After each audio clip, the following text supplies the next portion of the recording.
დაიბადა საქართველოში და ალბათ ყველაზე ნაკლებად მისი მშობლები წარმოედგნენ, რომ შოთიკო ჭელიძე კიბერუსაფრთხოების ექსპერტი გახდებოდა. ადამიანი, რომელიც იმდენად შეპყრობილი იყო თავისი მომავალი პროფესიით, რომ სანამ კომპიუტერს უყიდდნენ, მანამდე დახატული კლავიატურა აითვისა.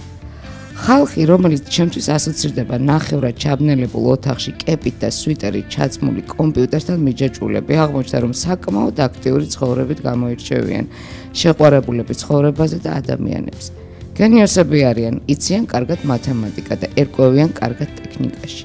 საქართველო არასოდეს განიცდიდა ჭკვიანი და ნიჭიერი ადამიანების დეფიციტს, აი რამდენად იყვნენ ისინი დაფასებულები, ეს უკვე მეორე საკითხია. მინდა გაიცნოთ ადამიანი, რომელიც იმ სიახლის ნოვატორია და წარმომადგენელი, ჩვენი ცხოვრების და საქმიანობის უსაფრთხოების მნიშვნელოვან დეტალს რომ წარმოადგენენ, ისევე როგორც პოლიცია და ჯარი. განსხვავება ის არის, რომ ჯერ ეს არ ვიცით. არ ჩანან, მათ შორისაა განსხვავება ცუდის და კარგიც, მაგრამ ჯერ გავიგოთ რა არის და ვინ არიან კიბერუსაფრთხოების დამცველები. შეთქო, მოდი პირველი რაც მაინტერესებს და რაც მე მინდა რომ ჩვენ მაყურებელს გავაგებინოთ, შენი პროფესია, როგორი სახელწოდებისა ისე თავიდან ბოლომდე და რას ნიშნავს? მოგესალმებით, მივესალმებით მაყურებელს. მინდა გითხრათ, რომ მე ვარ კიბერუსაფრთხოებაში კონსულტანტის სპეციალისტი. ზოგადად კიბერსივრცე, კიბერუსაფრთხოება ჩვენი საზოგადოებისთვის ნაკლებად ცნობილია. კი, და ასოცირდება უფრო თამაშებთან, ესე ვთქვათ, რა. დიახ, თამაშებთან, გართობასთან, რაც თავარ Facebook-თან, სოციალურ ქსელებთან და ჩვენ მხოლოდ და მხოლოდ გონია ეს კიბერსივრცე.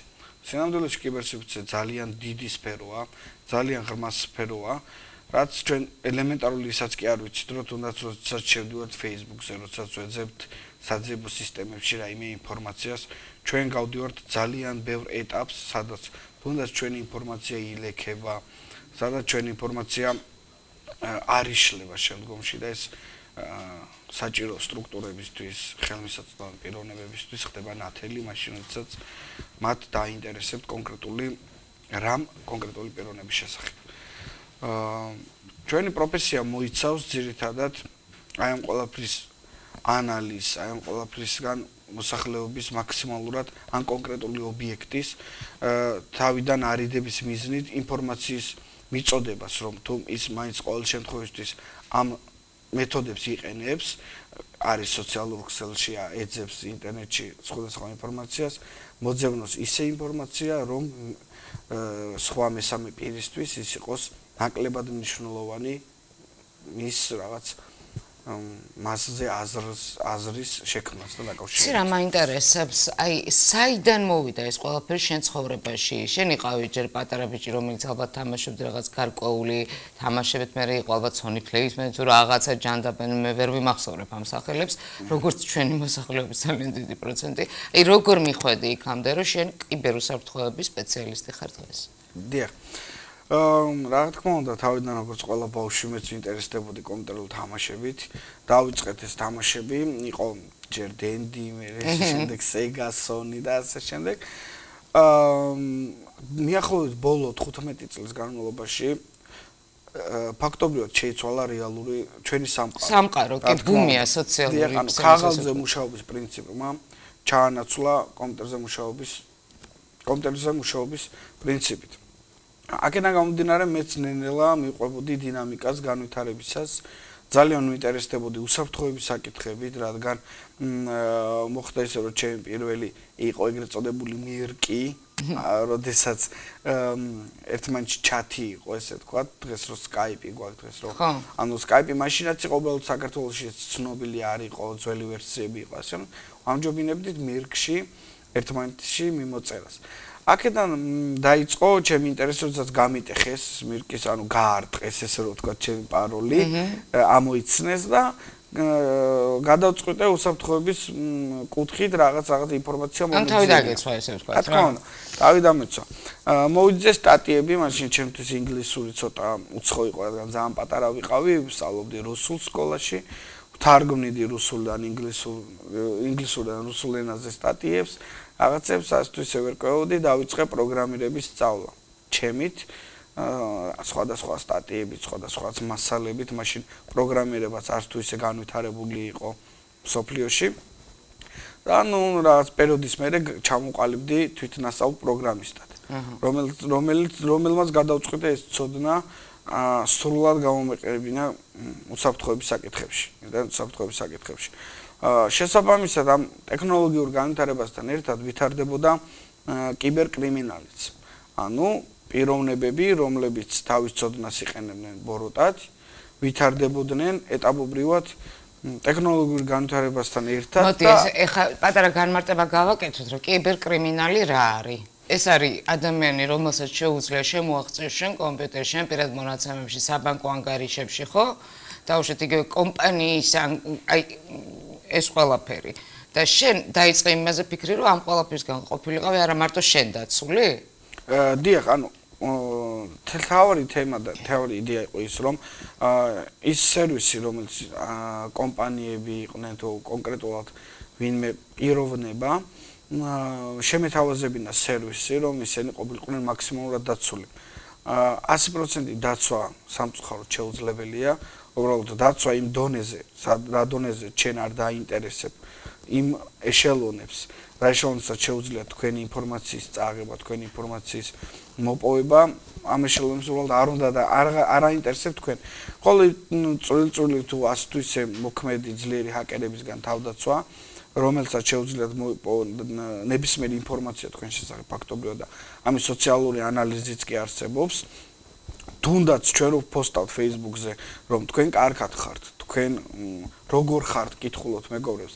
ამით თქვენ გონიათ, რომ მხოლოდ კითხულობთ როგორ ხართ. ანუ წერთ ამინდის პროგნოზს სოციალურ ქსელში, თუნდაც Facebook-ზე.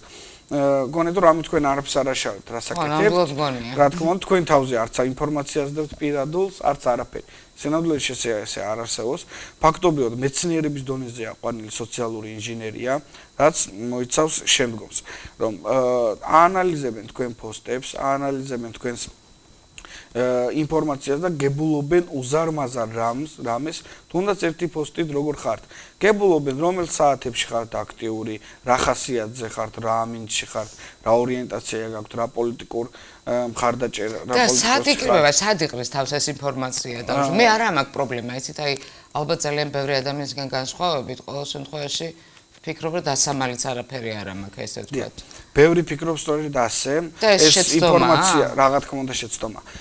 ეს ინფორმაცია თავსდება სერვერებზე, რომელიც ილექება და თქვენ გონიათ, რომ თუნდაც რაღაც წაშალეთ, მაგრამ ის სინამდვილეში არ იშლება, ის რჩება სარეზერვო სერვერებზე და რა თქმა უნდა, შეცდომა ის ფიქრი, რომ მე დასამალი არაფერი არ მაქვს. რა თქმა უნდა, იმიტომ რომ თქვენ ამ ინფორმაციის შედეგად, რომელსაც აგროვებს კონკრეტული ობიექტი თქვენ შესახებ, რომელსაც აინტერესებთ, ან შემდგომში დაინტერესებთ, ან სტრუქტურა, სამართალდამცავი სტრუქტურა, თქვენ უკვე ხდებით მათთვის მოწყვლადი ადგილი. ანუ მათ იციან კონკრეტულად უკვე თქვენ როგორ მოგიდგნენ, რა გჭირდებათ, რა გაკლიათ და სწორედ მოგიდგებიან იმ სუსტ წერტილში, რომელიც უკვე მათთვის ცნობილია და ხშირ შემთხვევაში შეიძლება 10 აგენტიც რომ მოგიმაგრონ ის ინფორმაცია ვერ გაიგონ თქვენ შესახებ, რა ინფორმაციასაც თქვენ თვითონ დებთ, რა ჭამეთ, როგორ ჭამეთ და ასე შემდეგ. საიტზე სად დადიხართ, რა ტიპის დაწესებულებები მოგწონთ, რა გიზიდავთ. ხო, მაგრამ ჩვენ იმაზე ვლაპარაკობთ, რაზეც უარს ვერ ვიტყვით, ხო? აი ამ შემთხვევაში როგორ მოვიქცეთ ესე ვთქვათ. ნაკლები ინფორმაცია უნდა გასცეთ თქვენ შესახებ აბსოლუტურად ყოველთვის. უნდა მოერიდოთ სოციალურ ქსელებს, ახლა ტექნოლოგიურად შეუძლებელია რომ მოერიდოთ და თავი აუვაროთ, მაგრამ ნაკლებად უნდა იაქტიუროთ, თუ თქვენ არ ხართ რაღაცა მიზანმიმართულად არ აკეთებთ ამ აქტიურობას, ანუ არიან პოლიტიკოსები, რომლებიც მაგალითად წერენ სპეციალურად ამ პოსტებს და მათ დასამალი კი არა პირიქით იმიტომ წერენ, რომ ეს ბევრმა გაიგოს ეს ინფორმაცია და ასე შემდეგ, ანუ ისინი უკვე საზოგადოებისთვის, სტრუქტურებისთვის და კონკრეტული დაჯგუფებებისთვის ხელმისაწვდომი არიან უკვე, იმიტომ რომ ამ პოლიტიკოსების შესახებ თუნდაც ცნობილი ადამიანების შესახებ უკვე ბევრი რამ იცის. მაგრამ, როდესაც კონკრეტული პიროვნება ჩვენ ამ ინფორმაციას ვაზიარებთ, წარმოიდგინეთ თქვენ, რომ სამართალდამცავ სტრუქტურას კონკრეტულ პიროვნებაზე პირადობის მოწმობის ნომერით აქვს მხოლოდ ნახოს სურათი თქვენი და ოჯახის წევრები ვინები ყავთ და თქვენი პირადი მონაცემები. რეალურად რო ავიღოთ Facebook-ზე თქვენ სახელაგვარს წერს და აი ამ ინფორმაციისგან განსხვავებით გებულობს 10 ჯერ მეც ვისთან მეგობრობთ რა ურთიერთობა გაქვთ რამდენად ხშირად გაქვთ მასთან კონტაქტი რა მიმოწერა გაქვთ ხშირ შემთხვევაში ასე შემდეგ და ასე შემდეგ მიხდით ანუ გამოდის ის რომ Facebook-ი ძალიან ბევრ და ხშირ შემთხვევაში არის სამართალდამცავ სტრუქტურებზე ბევრად უფრო მეტი ინფორმაციის მატარებელი და რატომ სამართალდამცავ სტრუქტურები უშუალოდ თუ კონკრეტულ პიროვნებაზე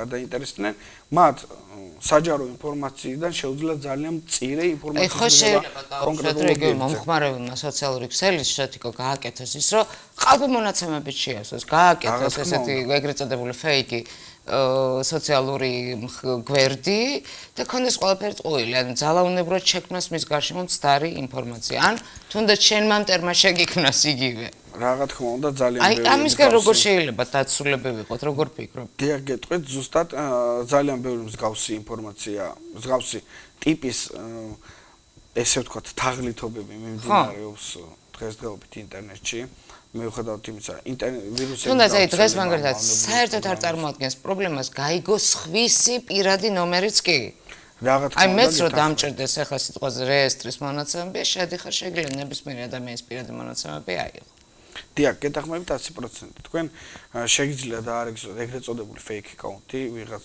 პირობითად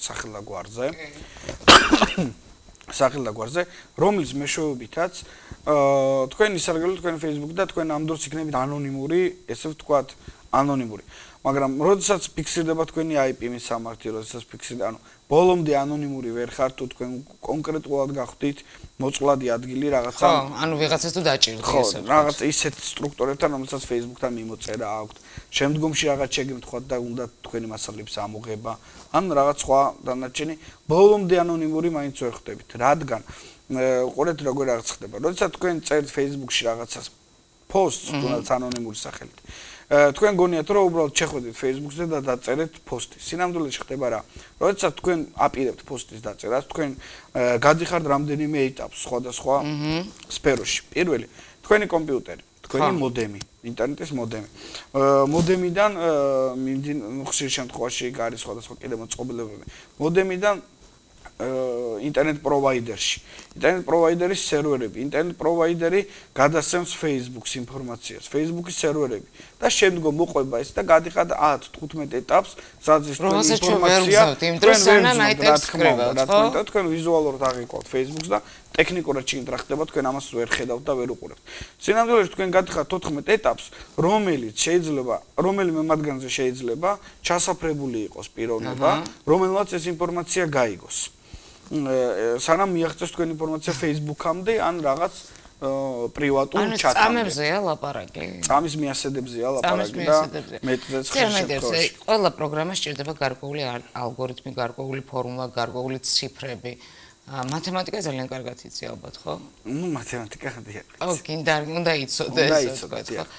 აი, არ გაგიჟებს ამდენი ციფრი?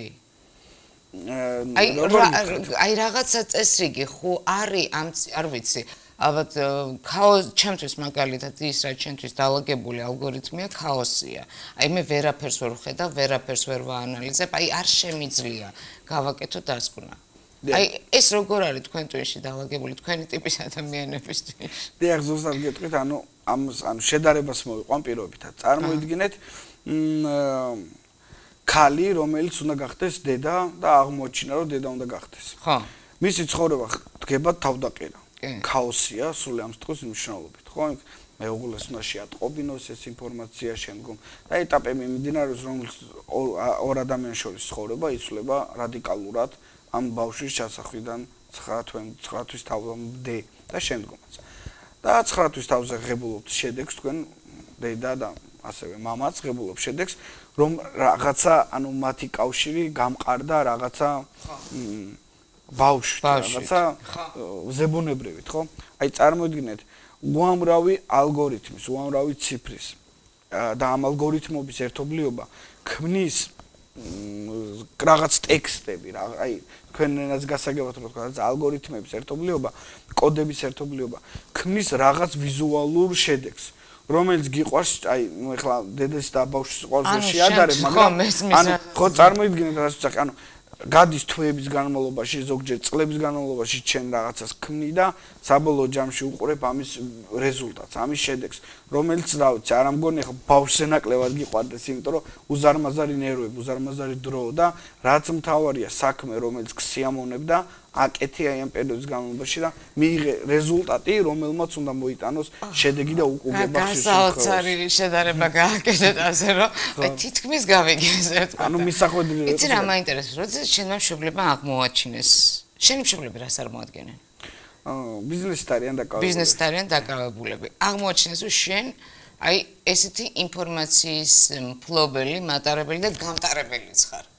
აი რა რეაქცია ჰქონდათ, როგორ მიიღეს? ძალიან დიდი ხნის განმავლობაში ჩემი მშობლებისთვის იყო ეს გასართობი, ანუ ერთობა საკითხი, რომ იქ საიტების შექმნა, მათი დაცვა, რაღაცა უსაფრთხოების სფეროების დაალაგება, ანუ ეს იყო გასართობი მომენტი, რადგან მას იმ პერიოდში ანუ სერიოზულად არ აღიქვავდნენ, ხო? რა თქმა უნდა, რადგან იმ პერიოდში პირველ რიგში რომ ასაკით პატარა ვიყავი, მეორეც ეგრეთი რომ ამას არ მოქონდა იმ პერიოდში რეალური უკუგება, რადგან დღესაც კი ძალიან რთულია კომპანიებს გააგებინოთ რომ ინტერნეტში რეკლამა არის ბევრად ძალიან ბევრად იაფი, ძალიან ბევრად ეფექტური, მიუხედავად იმ მაშინ იყო სრული კრახი, იმიტომ რომ კაცი შვილმა არ იცოდა ინტერნეტი სოციალურ მაცივარს და კომპიუტერს ვერ არჩევდნენ ერთმანეთსგან, აი ეგეთი სიტუაცია იყო. აქედან გამომდინარე გადავწყვიტეთ რომ მშობლებისთვის კარგად ამახსნა. კი, რა თქმა უნდა, მათი ტექნოლოგიური ცოდნა არ იყო გამყარებული და ბოლომდე ვერ მიიღწნენ რაც ვეუბნებოდი, მაგრამ გავიდა დრო და დღეს თუნდაც დედა ჩემი, თუნდაც მამა ჩემი უმნიშვნელოვანესი პარტნიორები არიან, ერთად გვაქვს შექმნილი კომპანია უზარმაზარი, რომელსაც თუნდაც ჩემი მშობელი ქალბატონი რუსლან სტურბან ხელმძღვანელობს და უკვე მათ გაიგეს რა არის ტექნოლოგიური ძალა, ტექნოლოგიების ფასი და დღითი დღე ვითარდებიან. მაგრამ ვაწყდებით ხშირ შემთხვევაში მინდოდა გამომახვილებიან წაგნე კითხვაზე კრიმინალზე საუბრობთ. ისევ მივედით. დაუბრუნდეთ კრიმინალს, რადგან უსაფრთხოებაში ერთ-ერთი ყველაზე მნიშვნელოვანი ფაქტორია კრიმინალი, რომელიც ხდება დღითი დღე ჭკვიანი. რისი აღმოჩენას დღითი დღე ხდება აღმოსაჩენი. რა თქმა უნდა. დღითი დღე რთული.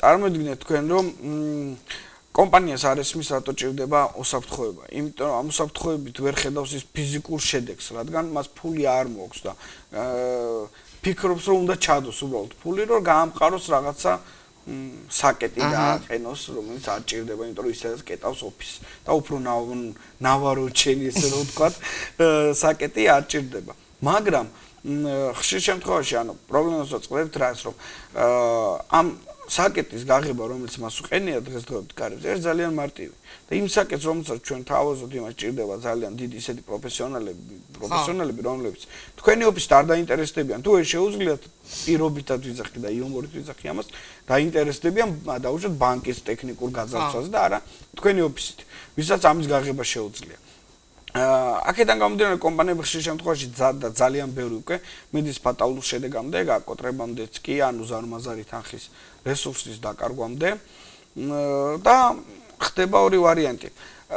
კიბერკრიმინალი რაც ავიღეთ, ესენი არის შავქუდიანი ჰაკერები, არსებობენ თეთრქუდიანი ჰაკერები, კონკრეტული დაჯგუფებები, აქტივისტები, რომლებიც აქტივისტები. მოდი სიტყვა ჰაკერი განმიმარტე.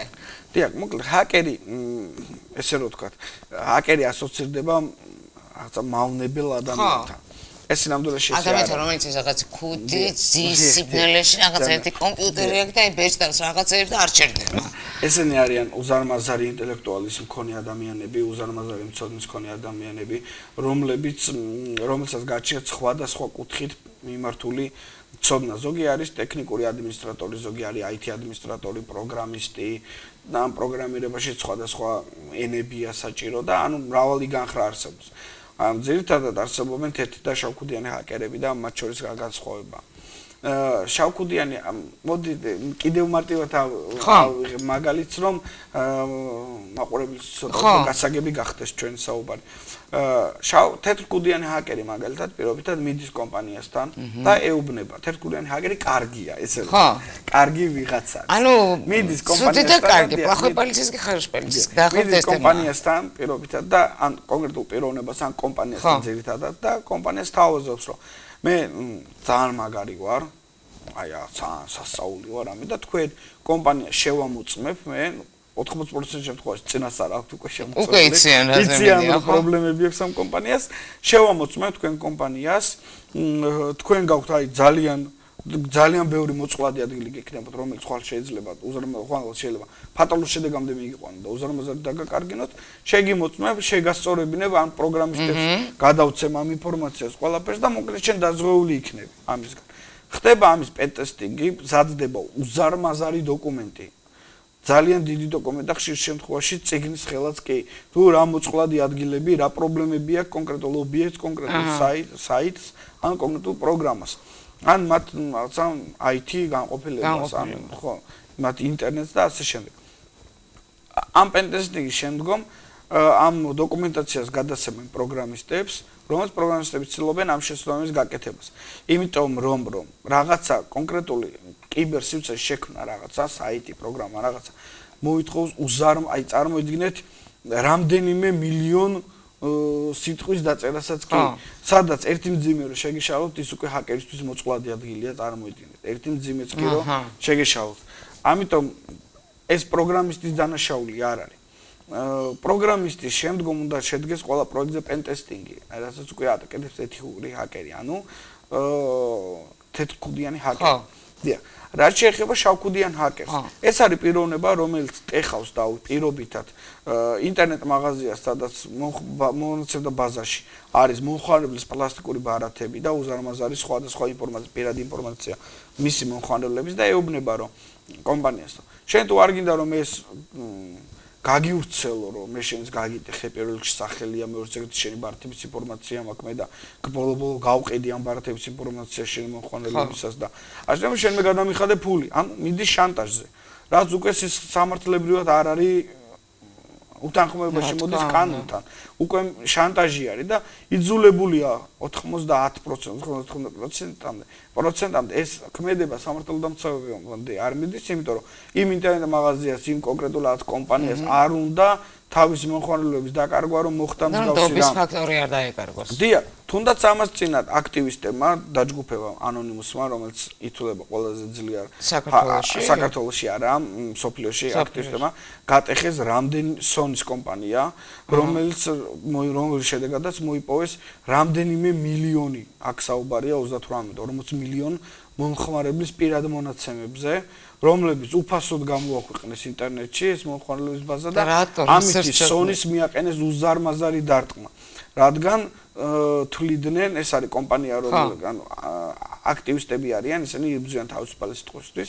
რომლებიც თვლიდნენ და ხა ჩემს დაზუსტების არ არის ცნობილი მაგრამ რომლებიც თვლიდნენ და ინფორმაცია იმიტომ გამოაქვეყნეს და იმიტომ მიაყენეს კომპანია სონის დარტყმა რომ კომპანია სონის თვითონ ყველა მოწყობილობაში ჰქონდა მოსასმენი აპარატურა ჩამონტაჟებული აი სწორედ ამიტომ თქვი და არა ვარ ამის თაობაზე კონკრეტულად ინფორმირებული მე პირადად მაგრამ ატყდა ამბავი ამას სონი თავიდან არ აქვეყნებდა უარყოფდა და შემდგომ უკვე დაიწყო FBI-სთან თანამშრომლობა რის შედეგადაც ვერ მოხდა ამ პიროვნებების დაკავება ვერ მოხდა ხო ვერ მოხდა იმიტომ რომ ცნობილი ძალიან ცნობილი გუნდი არის რომელიც თეთრსახსას ანუ მე როგორც ხვდები ამ გუნდის და ტიპების რომლებიც ძალიან კარგად ერკვევით ენა არ გჭირდება თქვენთვის ციფრებია ხო ურთიერთობის თემა როგორ გითხრათ რა თქმა უნდა ჩვენ საუბრობთ რაღაც კონკრეტულ ენაზე, მაგრამ ანუ უამრავი ფილმი მაქვს ნანახი, რაღაც სხვადასხვანაირი სიუჟეტის განვითარებით, იქ დაუშვათ ერთ ჰაკერს როგორ დაძებდნენ 20 წელი და ბოლოს თანამშრომლობა დაიწყეს და ასე შემდეგ. ანუ საინტერესო თემაა, ინტერნეტ საინტერესო, რომ ვერ ავხსნი, თუმცა რო არა ხარ შენ თვითონ ესეთი დაუშვათ. აი მე მგონია ისე რომ ამ ადამიანებს ერთმანეთთან კომუნიკაციის პრობლემა არ აქვს. როგორ გითხრათ, ზოგადად რაც შეეხება ჰაკერებს, ერთმანეთთან კომუნიკაციის ძალიან დიდი პრობლემაა, რადგან ისინი უნდა იყვნენ მაქსიმალურად პრივატულები. რადგან მათი თითოეული ნაბიჯი არის, თითოეული ნაბიჯი შეიძლება იყოს დამღუპელი მათი ისტორიისთვის. მათი ცხოვრებისთვის. რა თქმა უნდა, ყველაზე დიდი ჰაკერი, ვინც კი სოფლიოში აღიარეს და იყო აღიარებული, ეს არის კევინ მიტნიკი. კევინ მიტნიკი, რომელიც რამდენიმე წლის განმავლობაში დაძდებდა, ანუ ციტომოში მამურამ შექმნეს რაღაც პროგრამა, რომელიც FBI-ისთვის, რომელიც გაუტეხა შემდგომში კევინ მიტნიკმა და რამდენიმე წლის განმავლობაში დაძდევდნენ კევინ მიტნიკს და ყველა ოპერატიული ინფორმაციის დროს, როდესაც კევინ მიტნიკი უნდა დაიჭრათ, ის რამდენიმე საათით ადრე გასული იყო იმ კომპანიიდან. მაგაზე გადაიღეს მე მგონი სწორედ, რომელსაც მე მგონი აუკრძალეს მიკარებას კი კომპიუტერთან. დიახ, 3 წელი იჯდა თუ არ ვცდები, ან 2 წელიწადი არ მახსოვს. იმის შედეგად რომ ის უსმენდა FBI-ს. ანუ დიახ, ჩვენ სწორედ აღნიშნეთ თქვენ, დიდი ხნის განმავლობაში დღესაც კი რატომაც ეს ჰაკერი, ეს აქტივისტები, ეს თეთრქუდიანი, შავქუდიანი ჰაკერები ასოცირდება რაღაცა ფანტასტიკასთან და ჰოლივუდურ სამყაროსთან. თავიდანვე მაგაზე დავიწყე ლაპარაკი, რომ ეს იმდენად არასერიოზულად უყურებს, მე მგონი, არა მარტო საქართველოს, სოფლიოში, ყველა ამ თემას, არა და რეალური საშიშროებაც არის და რეალური დაცვაც. ნამდვილად არ არის ესე, სოფლიოში ნამდვილად არ უყურებენ ეგრე, იმიტომ რომ თუნდაც ამერიკისთვის, თუნდაც რუსეთისთვის არა, მე არ ვიძახი ცალკეულ ქვეყნებზე, შოთიკო, ეხლა განვითარებულ ქვეყნებზე არ ვიძახი, მაგრამ ქვეყანაში, საქართველოში, სადაც დაუშვათ რამდენი წელი ახლა ჩვენ ცოტა ტექნოლოგიური ბუმი გვაქვს ძალიან ცოტა. მიუხედავად იმისა, რომ რაც ვიგემოთ 2008 წელს, ფაქტობრივად არაფერი არ გაკეთებულა. კიბერშემოტევაზე ლაპარაკობ. ხო, ომის შემდგომზე. დიახ, ან ომის პერიოდში უშუალოდ მოხდა ჩვენზე ძალიან დიდი შეტევა კიბერ 8 აგვისტოდან დაწყებული. ძალიან დიდი კიბერშეტევა იყო, რაც სანამ ომი დაიწყებოდა, რამდენიმე საათით ადრე, სანამ ეს აქტიურ ფაზაში შევიდოდა ეს დაძაბულობა. კრიტიკულ ინფრასტრუქტურაზე რომ შეტევა მოხდა რუსეთის ერთ-ერთი კომპანიის, რუსული კომპანიის მიერ, რომ გაითიშა ჩვენი ინფრასტრუქტურები. ანუ კრიტიკულ ინფრასტრუქტურებზე საუბარი, მედია, ანუ ის ინფრასტრუქტურები, რომ გარეთ ხმარ გასული იყო კომუნიკაციის სფეროს და წარმატებულად მოხდა უბრალოდ ჩვენმა ესე ვთქვათ მაშინდელმა მთავრობამ რეაგირება ძალიან სწრაფად მოახერხა და ვერ მოასწრო რუსეთმა ამ ინფორმაციის ჩაკეტვა, ამ ვაკუუმის შექმნა, საინფორმაციო ვაკუუმის შექმნა, თორე ჩვენ ვერ მივიღებდით იმ დახმარებებს, იმ დახმარებას, რაც შემდგომში გაგვიწია. არა, დღეს პრაქტიკულად მიუხედავად იმისა, რომ ძალიან ბევრი საშიშროება მართლაც ამ კუთხით, გარდა მაგისა ძალიან კარგი საშუალება ინფორმაციის გავრცელების თვალსაზრისით, მოდი ესე ვთქვათ, იმიტომ რომ რა თქმა უნდა. დღეს აი რამოდენიმე წამებში შეიძლება გაიგო თუ სადმე რაღაცა ცუდი მოხდა ან კარგი მოხდა რა, ორივე თემა ესე ვთქვათ. გეთანხმებით, მაგრამ 100% გეთანხმებით, მეც კომუნიკაციას მოვიხმარ ინტერნეტით, რა თქმა უნდა, აქტიური მომხმარებელი ვარ. უბრალოდ ჩვენ უნდა ვისწავლოთ ამის სწორედ გამოყენება. ანუ სწორედ გამოყენებას გულისხმობ ბრას, რომ თქვენ არ შეიძლება ესე დაგაინტერესოთ და ჩაწეროთ Google-ში როგორ მზადდება ბომბი. იმიტომ რომ ამის შესახებ ჩათვალეთ, რომ შეიძლება მოგიკაკუნონ გარებზე ცოტა. და მოგიკითხონ როგორ ახლა მოგიკითხონ, დიახ. ანუ მე იმას არ ვძახი, რომ კონკრეტულად Google-ი კონტროლდება ამას. იცი რაზე მინდა კიდე აი ზუსტად მაგაზე ვლაპარაკობ, რომ თქვენი ტიპის ადამიანები გარდა იმისა, რომ კი უხილავები ხართ და უშუალოდ ძნელია თქვენი პოვნა, ესე ვთქვათ რა. მაგრამ ამავე დროს очень უიზმიმი, აი როგორა ვთქვა, ძალიან სათუთი ზღვარი გაქვთ. ძალიან ადვილია თქვენი დადანაშაულება, ძალიან ადვილია თქვენი მტრის ღატის შექმნა, ესე ვთქვათ, ხო? რა თქმა უნდა. და შენ რაღაც გარკვეული წლები ჩვენ ამაზე არ ვილაპარაკებთ, მაგრამ ამაზე მათრახი მოგხვდა, ესე ვთქვათ. კი ბატონო, იყო რაღაცა გარკვეული პერიოდები, როდესაც ანუ აქ არის სიტუაცია ძალიან რთული. კიბერდანაშაულის დამტკიცება ეს არის ძალიან რთული რამ და ძალიან ბევრ შემთხვევაში თითქმის შეუძლებელი. ძალიან ადვილი დაბრალება, მოდი ეს. ძალიან ადვილი, იმიტომ რომ ხა ადგეთ და პიროვნება ადვილად დაამტკიცეთ და დანაშაულოთ, რომ ვიღაცა პირობითად მოკლა, ადვილია, მაგრამ იმის დამტკიცება, რომ ნამდვილად მოკლა ძალიან რთულია. ხო? ანუ მხოლოდ ეს არის, მეტი აქ არაფერი განსხვავება. დაბრალება ადვილია და სამწუხაროდ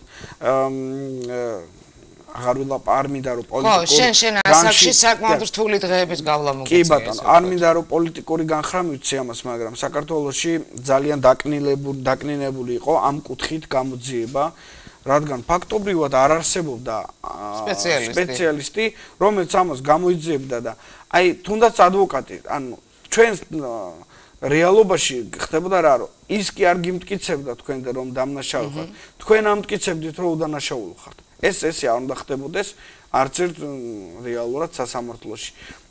სასამართლო არის იმისთვის, რომ ბრალდების მხარემ დაგიმტკიცოთ თქვენ ხართ დამნაშავე და არა თქვენ ამტკიცოთ ხართ დამნაშავე. რაც შემთხვევაში ვერ მოხდა. ვერაფერი ვერ დაგიმტკიცეთ. ერთ შემთხვევაში და თითქმის ერთ შემთხვევაში მსგავსი რამ ვერ ხდება, იმიტომ რომ არ არის თანაბარი ბრძოლა და რატომ? თუნდაც პროკურორი, რომელიც ბრალდების მხარე, რომელიც სასამართლოში ადანაშაულის მეორე მხარეს, ამ ტექნოლოგიური კუთხით, პროკურორები მიდიან გადამზადებაზე, მიდიან რაღაც სემინარებზე უცხოეთიდან ჩამოდიან საქართველოში და ამზადებენ ამ კუთხით ხალხს ესტონეთიდან, ამერიკიდან და სხვადასხვა FBI-ის რაღაც სპეციალური კურსებს გადიან და ასე შემდეგ, რომ რაღაც ტექნოლოგიური ცოდნა მიიღონ პიროვნების კონკრეტულად ტექნოლოგიურ სფეროში დასადანაშაულებად. მეორეს მხრივ, როდესაც ერთი მხარე ვითარდება, ადვოკატები იგივეს ვერ ახერხებენ.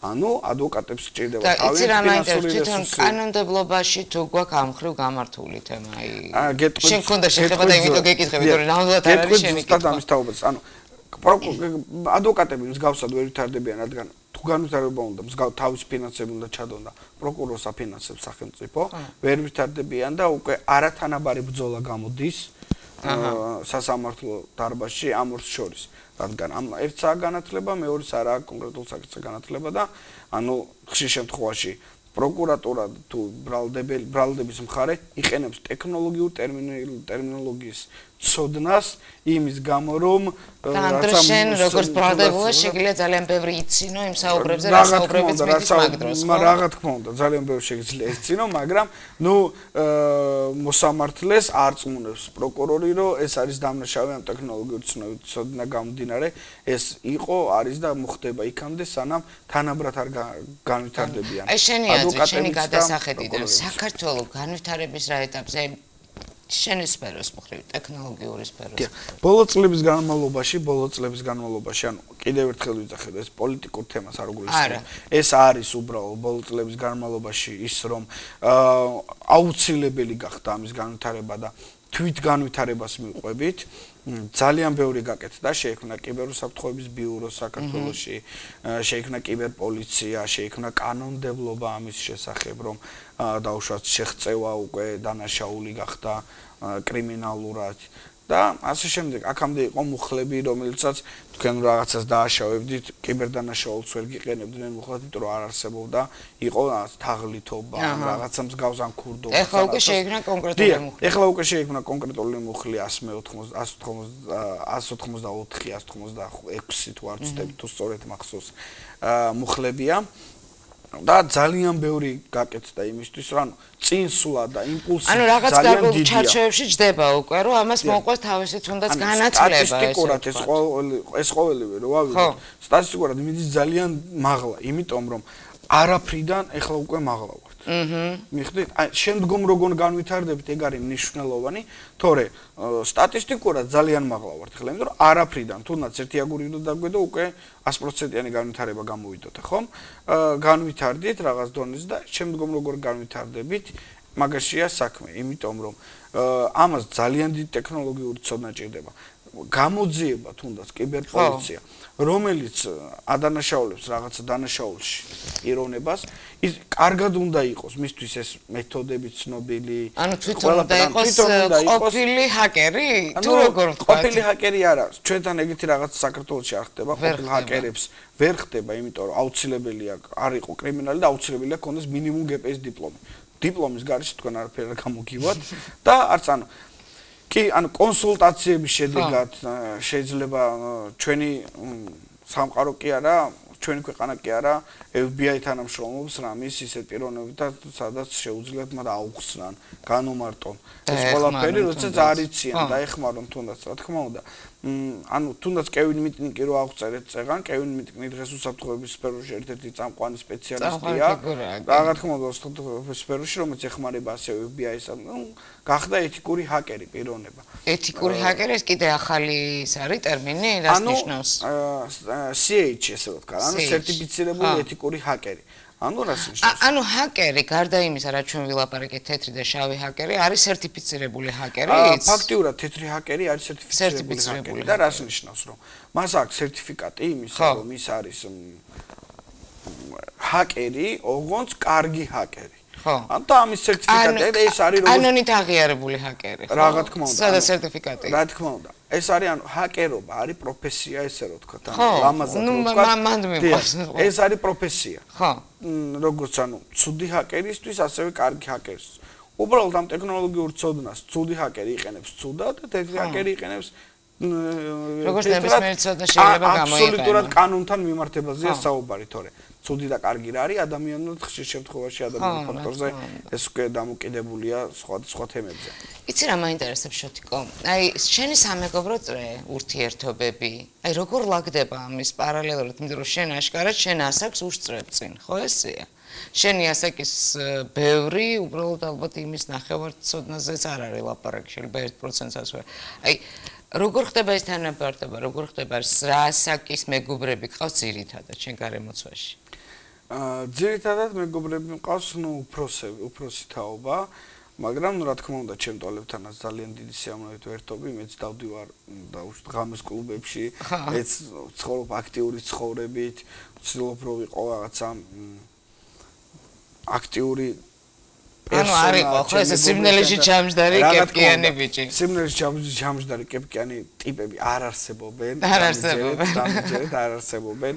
ჰაკერები, რომელსაც ჩვენ ვეძახით, აი კიდევ ერთხელ მინდა დავაკონკრეტო, ეს არის ძალიან მაღალ დონეზე განვითარებული ინტელექტუალური ცოდნის მქონე პიროვნებები, რომლებიც თავიანთ ცოდნას და რა თქმა უნდა უსწრებენ ისინი იმ ტექნოლოგიებს, რა ტექნოლოგიებს არის შემოსული, რის გამოც ხდებიან ძალიან დასაფასებელი ხარ, ხო, გოგო? და მოთხოვნადი აქტები. ნუ რაღაცა კუთხით დია. და ამას როგორი მეშვეები, როგორ იღებ? ნუ რა თქმა უნდა დადებითად. აჰა. რა თქმა უნდა დადებითად, რატომაც არა. რატომაც არა. მე ძალიან მიყვარს გართობა, ძალიან აქტიური პიროვნება ვარ. რა ვიცი. ესეთი როგორც თქვენ აღწერეთ, კეპკიანი ტიპი არ ვარ, რომელიც ზისას კომპიუტერთან და წერს, რა თქმა უნდა კომპიუტერთან ჯდომა და ჩემ პროგრამული კოდის ალგორითმების ან თუნდაც უსაფრთხოების სფეროს შემოწმებისთვის დათმობა მე ძალიან მიყვარს და ამისთვის სულიად შიგნით ვარ ხოლმე ჩართული და ხშირ შემთხვევაში რომ მეუბნებიან რომ პირობითად ყავა გინდა მეუბნები ხოლმე არა და 15 წუთში ვეძახი რომ აი ყავა რატო არ მომიტანეთ ანუ მქონია რომ უთხარი კი იმდენად შიგნით ვარ ჩართული და ეს არის კიდევ ერთხელ გეუბნებით რომ რამდენიმე მილიონი სიტყვის ერთობლიობა რომელიც ჯამში ქმნის საიტს ამ სიტყვებში გულისხმობ ალგორითმებსაც, პროგრამულ კოდებსაც და პროგრამირების ენა არის სხვადასხვა ენა აბსოლუტურად და ეს იგივეა ჩათვალეთ რომ ისწავლოთ აი ჩინური პირობით. ანუ ბევრად მარტივია ვიდრე ეს პროგრამირების ენა რო ისწავლოთ. იცი რა მაინტერესებს ეს პროგრამირების ენის სწავლა შესაძლებელია თუ ადამიანს რაღაც შინაგანი მონაცემები არ გააქვს? რა თქმა უნდა. ანუ ძალიან დასაფასებელი არიან პიროვნებები რომლებმაც თვითონ ისწავლეს ინდივიდუალურად განვითარებული როგორც სხვა ყველა სფეროში. მაგრამ როდესაც თქვენც რომ დაგაინტერესოთ რაც პროგრამირების სწავლა, პროგრამის სწავლა თქვენ შეგიძლიათ მიხვიდეთ სპეციალური ამ სასწავლებლები არის გახსნილი. საქართველოში არის? საქართველოში არის და სხვათა შორის უკვე დიდი ხანია არის და სხვადასხვა პროგრამირების ენას გასწავლიან. მაგრამ პროგრამირების ენის სწავლა არ ნიშნავს იმას რომ თქვენ უნდა იყოთ, თქვენ ამით გამოხვალთ ჰაკერი. ნამდვილად არ არის. ეს სურვილი თუ გქონია იმისა, რომ წასულიყავი და რაღაცა მეტი გესწავლა, თუ იმაზე მეც ვერ ისწავლე, რაც იცი. არა, რა თქმა უნდა, იმაზე მეტის ცოდნა აუცილებელიც არის და რა თქმა უნდა ისწავლი, იმიტომ რომ ჩვენ როდესაც ერთ ვსწავლობთ ამასობაში გამოდის 3 და ამის დაწევა შეუძლებელია, რა თქმა უნდა და სულყოფილად ნუ ეხლა არც არსებობს პიროვნება, ვინც ამას შეიძლება იცნობდეს და იცავდეს ამ წესრიგს და განათლებას, ეს არის გამორიცხული, მაგრამ არის კონკურენცია იმაში, რომ ვინ უფრო მეტ სწავლობს, ვინ უფრო უკეთ იცის და ამასწავლ ინფორმაციას ვინ უფრო უკეთ აალაგებს და იყენებს. ანუ უკვე ინტელექტუალური რესურსია და სიახლეებთან გაქვს. რა თქმა უნდა, სხვადასხვა ფორუმებზე, სხვადასხვა არ გიფიქრია საქართველოს რომ მოაწყვეთ დიდი ესეთი ფორუმი? კიბერუსაფრთხოების თემაში, ოღონდ თავისუფალი ინდივიდების მონაწილეობა. დიახ, რა თქმა უნდა, იცით რა არის, რა თქმა უნდა, მიფიქრია კი არა და რეალური გეგმები და იდეებიც მქონია მაგის თაობაზე, მაგრამ პრობლემა მდგომარეობს შემდგომში. ეს არის თვითშეგნება ორგანიზაციების, ხალხის თვითშეგნება. სანამ ჩვენ იმ დონეზე არ მივალთ, რომ ამ ეტაპზე ბევრი კომპანია დაიღუპება კიდე. ბევრი მოსახლეც რაღაცა იზარალებს. რა თქმა უნდა, იმიტომ რომ აი პირობითად გეუბნებთ, რომ თქვენ შეიძლება ხვალ შეიძინოთ, რაცა ჰიგიენური საშუალება ინტერნეტში და ჩამოგივიდეთ და იყოთ ბედნიერი და ორ თვეში აღმოჩნდეს, რომ თქვენ ალ-ქაიდას გადაურცხეთ ფული. აი მოგიკაკუნებენ კარებზე და გეტყვიან, თქვენ ალ-ქაიდას გადაურცხეთ ფული და შემდგომ გიწევთ თქვენ წლების განმავლობაში იმის მტკიცება სამართლებრივად, რომ თქვენ არაფერში არ ხართ. რა თქმა უნდა, იმიტომ რომ თქვენ უპირატ პლასტიკური ბარათი გაატარეთ იმ ინტერნეტ მაღაზიაში, პლასტიკური ბარათის მონაცემები დარჩა ბაზარში. და სხვა რაღაც გადაყიდვის შემთხვევაში თქვენი ფიზიკური პლასტიკური ბარათი საერთოდ არ ჭირდებათ მოსახლეობას. შეიძლება თქვენ რაღაცა ვირუსი კონდეს თქვენ კომპიუტერს, რაც ძალიან ხშირ შემთხვევაში აქვს ხოლმე კომპიუტერებს და ხვალე მოგიკაკუნონ, რომ თქვენ თავრობაზე გააკეთეთ ტერორისტული შეტევა. რომელიც ერთ-ერთი მნიშვნელოვანი მუხლია და სამუდამო პატიმრობით ისჯება კიბერტერორიზმის საქართველოში. და ყველა ქვეყანაში მე მგონი ხო? რა თქმა უნდა. იმიტომ რომ ეს არის არანაკლები საშიში საფრთხე, ვიდრე არის რაკეტა. და იცი რა არის, მე იმედი მაქვს, რომ თქვენ იმაზე მუშაობთ, რომ ჩემნაირი ეს ობივაწელი ესე ვთქვათ და მოქალაქე ჩვეულებრივი დაცული იქნება რაღაც გარკვეული ტერორისტული კიბერშეტევები. დიდი სიამოვნებით მე ძალიან ბევრი მაქვს ამ სფეროში გაკეთებული კონკრეტულ კუთხით, მაგრამ ეს არის ზღვაში წვეთი. იმიტომ რომ ამას ჭირდება ძალიან დიდი არმია, ძალიან დიდი მიხედვა, რესურსი. ამას ფიზიკური და ესეთი კონკრეტული ადამიანები ვერ გააკეთებენ. ამას ჭირდება სამთავრობო დაფინანსება. რადგან წეგან უკვე აღნიშნა, უსაფრთხოებას არ მოაქვს ფული. უსაფრთხოება ამ ფულის დაკარგვისგან გიცავს. და ჩვენ რომ პირობითად ავიყვანოთ, ვასწავლოთ და დავუშვათ 40 ადამიანი, რომ დავიცვათ რაღაც მოსახლეობა, მაქსიმალურად გავფილტროთ მავნებლური რაღაცა ვირუსებისგან. ჩვენ 40 ადამიანს გვჭირდება ელემენტარული ჭამა. რომელიც როდენდელმა მოვიტანოთ ოჯახიდან, ხო? ამიტომ ეს ცოტა რთულია, იმიტომ რომ მე თქვენ დაგიცვათ, ხო? თქვენგან მე ფულს ვერ ვღებულობ, იმიტომ რომ თქვენ არც იცით იმის შესახებ, რომ თქვენ მე მიცავთ. დიახ, მიხვდით? ამ ძალიან რთულია. თქვენ რო იცოდეთ, ყველაფერი შეიძლება რაღაცა შემოწირულობა გააკეთოთ, რაღაც ამ ფონდის გასამაგრებელი გააკეთოთ, მაგრამ ძალიან რთულია. იცი რა, მე ვფიქრობ, ყველა ინტერნეტ მომხმარებელის ინტერესში უნდა იყოს, დაცული იყოს თავისი თუნდაც პერსონალური ინფორმაცია, თუნდაც ის რომ სანამ რაღაცა ჩემზე ვიღაცა რაღაცის დადებას მოინდომებს, ჯერ მე გავიგო ამის შესახებ და სამწუხაროდ ამ დღეებში გავრცელებული სკანდალის თემა ისევ სოციალურ მედიის გამოყენების და ქსელების გამოყენების ძალიან შეურაცხმყოფელი არის. რა თქმა უნდა, რა თქმა უნდა. დასწრული არავინ არა ვარ, მოდი ვთქვათ, ყველა მოქალაქე რომელიც არის, ყველა დგას, არ აქვს მშობლები გაყალბებული, იქ ნამდვილია, იქ არ არის ნამდვილი, უკვე თემაა, всё, მორჩა. სწორედ ამას ვლაპარაკობ, რომ ხდება რა რეალური სამყარო გადავიდა ინტერნეტში. ანუ გამოდის ის, რომ ჩვენ რასაც ვაკეთებთ რეალურ სამყაროში, იგივე პასუხისმგებლობა და იგივე პასუხს ვაგებთ ინტერნეტში იმ ქმედებაზე, ხო? ხშირ შემთხვევაში და უზარმაზარ შემთხვევაში ანუ ხდებოდა როგორი რამ. ყურეთ, მე არ მეგულება ადამიანი, რომელსაც არ ჩაუდენია სისხლის სამართლის დანაშაული. არ მეგულება ეს ადამიანი. უბრალოდ მას გაუგეს თუ არა ეს სისხლის სამართლის დანაშაული, ეს არის საკითხი. ანუ დადგა მისი პასუხისმგებლობის საკითხი თუ არ დადგა. ანუ ეხლა რა ხდება?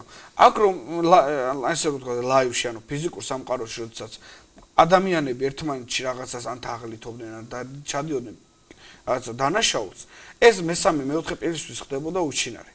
დღესდღეობით როდესაც გადავინეთ ინტერნეტში და იგივე საკეთებს ადამიანი, ანუ ვაკეთებ. ყველა მეცის. იცის ყველა უკვე. რაც ნიშნავს რა, რომ ხდება უზარმაზარი დანაშაულებრივი ქმედებები, რომლის აღკვეთაც ელემენტარულად რაოდენობრივად შეუძლებელია.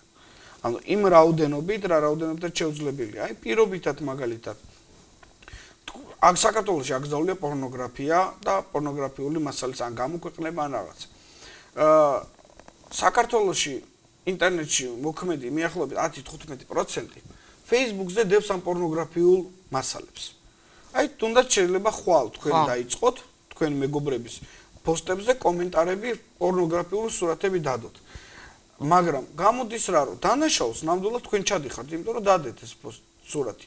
მაგრამ თქვენს უკან დგას ვირუსი, რომელიც ჰაკერს აწყობს ეს პორნოგრაფიულ სურათს, იმიტომ რომ მოთხოვნადი პროდუქტი აჭერენ ხელს ვირუსს, ავირუსებენ სხვა კომპიუტერს, რომელიც შემდგომში უკვე სხვა რაღაცისთვის იყენებს, ან თქვენ კომპიუტერს იყენებს რაღაც ობიექტის შესატევად ან რაღაცა. წარმოიდგინეთ ხლა რეალურად სამართლებრივი აქტი უნდა დაიწყოს თქვენ შესახებ. და თქვენ და უნდა წავიდე შემდგომ თუ უკვე დამტკიც და ის რომ თქვენ ვირუსი ქონდა და ის თქვენ არ დაგიდიათ ეს პორნოგრაფია, რადგან კანონით ისჯება პორნოგრაფიის გამოქვეყნება და წარმოიდგინეთ ხლა დგას ინტერნეტში და 25-50000 კაცამდე ყოველდღიურად მასიურად აქვეყნებს ამ პორნოგრაფიულ ინფორმაციას. ხო? ან ამ დროს არ შეიძლება კონკრეტულად კანონის ფარგლებში მოქმედება. მოექცეს ეს ყველა. რა თქმა უნდა, რაც ნიშნავს იმას, რომ სამართალდამცავი სტრუქტურები ამისგან არიან შეზღუდული. შეზღუდული ხელშეკრულები ესე ვთქვათ. რა თქმა უნდა, ხელშეკრულები, იმიტომ რომ სამართალდამცავის პირველ რიგში ისეულებოდ რომ კანონიერ ფარგლებში გააკეთოს ყველაფერი. არ დაარღვევენ კანონი. რა თქმა უნდა, ამიტომ ჯერ უნდა ამათ ტონის ინფიცირება, რა თქმა უნდა, ჭკვე ძალიან ჭკვიანი ადამიანები ზიან და ისინი არა მარტო ადამიანებს, ეს უკვე ტექნოლოგიურად გამართული უნდა იყოს. რა თქმა უნდა, ანუ ისინი ხვდებიან რომ თქვენ ეს ვირუსი არ, ანუ ეს პორნოგრაფიული სურათ თქვენ არ დაგიდიათ. რა თქმა უნდა, ჭკვიანი ადამიანები ზიან ამ კიბერპოლიციაში და ამას ხვდებიან, მაგრამ ის რომ ვირუსზე გავიდნენ, ამ ვირუსი ვის უკავშირდება მე სერვერიდან ვის მიეწოდება, ამის ძალიან დიდი ცოდნა ჭირდებათ, რაც არ ვერ ვეწევით უბრალოდ. კი, კიბერპოლიცია ძალიან ჭკვიანი ხალხია, ძალიან კარგი ხალხია, მაგრამ ვერ ეწევა ტექნოლოგიურად, ეს მათი ბრალი არ არის. იმიტომ რომ ის მუდმივად ტონუსში არიან. ორი ვარიანტია, ისინი ორი არჩევნის წინაშე დგებიან. ან უნდა საქართველოს დაიცვან რაღაც ეტაპზე მათივე ცოდნით რაც ახლა აქვს, ან უნდა ისწავლონ, ხო? ანუ ორივე საქმეს ერთად ვერ გააკეთებენ. რადგან კიბერკრიმინალს აი როგორ ხედავ შენ საქართველოს მომავალში? საქართველოს აი სწორედ მაგიტომ თქვი რომ ბევრი კომპანია დაიღუპება, ბევრი კომპანია მიხვდება და საბოლოო წერტილში ახლო თუ შორეულ მომავალში მივალთ იმ წერტილამდე რომ საქართველოში კიბერუსაფრთხოება გახდება ყველაზე პრიორიტეტული მოვლენა და მნიშვნელოვანი რაცა ტერმინი რაც კი არსებობს და აღარ იქნება ასოცირებული თამაშებით. რა თქმა უნდა აღარ იქნება ასოცირებული, იმიტომ რომ ძალიან ბევრმა ქვეყანამ უკვე გაანალიზა პირდაპირ აღიარებენ, თუნდაც თავდაცვის სამინისტროები, თუნდაც შინაგან ძალები და ასე შემდეგ. ბევრი ქვეყანა, ამერიკა, რუსეთი, თუნდაც ესტონეთი და ასე შემდგომ, რომ ეს არის საფრთხე, რომელზეც მზად არიან უპასუხონ სამხედრო აგრესიით. ანუ ასე კიბერშეტევაზე ეუბნებიან რომ გესვრი ბომბს. მარტივ საქმე. იმედია ბომბებს აღარ ვესვით ერთმანეთს. ბომბებს აღარ ვესვით, მაგრამ ბომბზე მნიშვნელოვანი რა მოხდება, შესაძლებელია მოხდეს. რა? კიბერშეტევის შედეგად. პირობითად რაც მოხდა 2007 წელს ესტონეთში, რომ რუსეთის ერთ-ერთმა პიროვნებამ შეუტია მთლიანად ესტონეთის კრიტიკულ ინფრასტრუქტურას, გაითიშა ბანკები, გაითიშა დენი, გაითიშა წყალი, გაითიშა ყველანაირი კრიტიკული ინფრასტრუქტურა, ინტერნეტი, მედია და ასე შემდეგ მოხდა რომ მეზობელს ძარცვავდა, დაინგრა მთელი ქვეყანა, იმიტომ რომ საჭმელი ფული ვერ გამოქონდა ხალხს, ბანკების ძარცვა მიდიოდა და ქვეყანა მოკლედ დადგა თავდაყირა. ამასობაში გამოდის ესტონეთის კიბერუსაფრთხოების მაშინდელი უფროსი დაიძახის რომ პირდაპირ ინტერვიუში რომ მოხარულია და ძალიან უხარია ის ფაქტი რომ 3 თვის თავზე რუსეთმა შეწყვიტა შეტევა ესტონეთზე.